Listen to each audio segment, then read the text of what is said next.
হাতে সময় কম থাকলে একবার এইভাবে চিকেন বানিয়ে খেতেই পারো।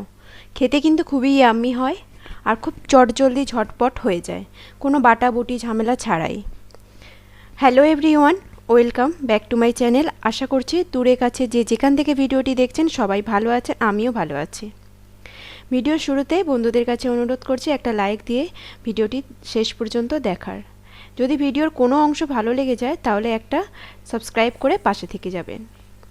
প্রথমে আমি এখানে তেল দিয়ে দিয়েছি, সর্ষের তেল, আর চিকেনটাকে দিয়ে দিলাম। চিকেনে কিন্তু কোনো নুন হলুদ কিছুই মাখাবো না, জাস্ট শুধু চিকেনটাকে ভালো করে ক্লিন করে ধুয়ে নিয়েছি আর তেলের মধ্যে দিয়ে দিলাম। আর এর মধ্যে দিয়ে দেব দুটো বড় সাইজের মিহি করে কুচনো পেঁয়াজ আর দুটো টমেটো।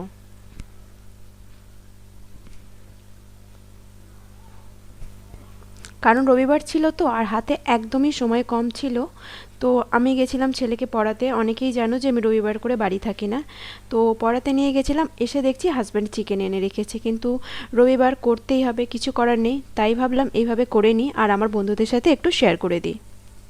তো পেঁয়াজ আর টমেটো এখানে দিয়ে দিয়েছি আর দিয়ে দিলাম সামান্য একটু লবণ, পেঁয়াজ আর টমেটোটা যাতে তাড়াতাড়ি গলে যায়। একটু ভালো করে কষিয়ে নিয়ে এখন 7 থেকে 8 মিনিট মতো ঢেকে রেখে দেব। মিডিয়াম আঁচে রাখতে হবে কিন্তু। ঢাকনাটা খুলে এখানে কিন্তু টমেটো আর পেঁয়াজটা প্রায় নরম হয়ে গেছে। এখন টমেটোর ওপরে যে খোসাটা আছে সেটা তুলে দেব।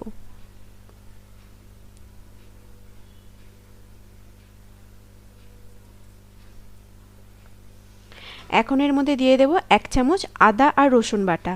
আদা রসুন বাটাটা দিয়ে ভালোভাবে কিন্তু কষিয়ে নিতে হবে। এইভাবে একবার বাড়িতে অতি অবশ্যই বানিও, খেতে কিন্তু খুবই ইয়াম্মি হয়। আর আমার অনেক বন্ধুরা যারা আমার সাথে প্রথম থেকে এখনও পর্যন্ত আছে তাদেরকে অনেক অনেক ধন্যবাদ। আর এই পর্যন্ত যারা আমার নতুন কোনো বন্ধু এসে থাকো তো প্লিজ একটা সাবস্ক্রাইব করে দিও যদি ভালো লেগে যায়। তো পেঁয়াজ আদা রসুন কাঁচা গন্ধটা চলে গেছে। এখন এর মধ্যে দিয়ে দিলাম বেসিক স্পাইসেসগুলো। আর মশলার মধ্যে ছিল হলুদ গুঁড়ো, লঙ্কার গুঁড়ো, জিরের গুঁড়ো, ধনের গুঁড়ো। মশলাগুলো সব 1 চামচ করে দিয়ে দিয়েছি, হলুদ গুঁড়ো 1/2 চামচ দিয়েছি। আর ঝালটা যে যেমন ভালোবাসে সেরকম মতো কিন্তু দিয়ে দিতে হবে। মশলা দিয়ে সামান্য একটু জল দিয়ে ভালোভাবে কষিয়ে নেব।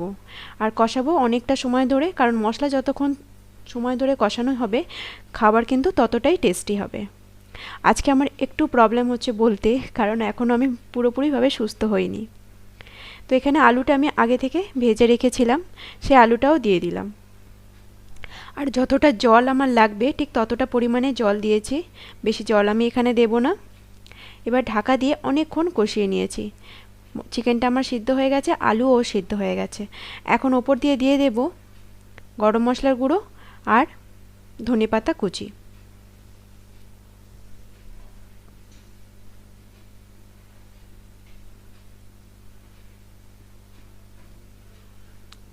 তো হয়ে গেছে আমার চিকেনটা ঝটপট বানানো। আশা করছি ভালো লেগেছে। এইভাবে অবশ্যই একবার বাড়িতে বানিও, খেতে কিন্তু খুবই ইয়াম্মি হয়।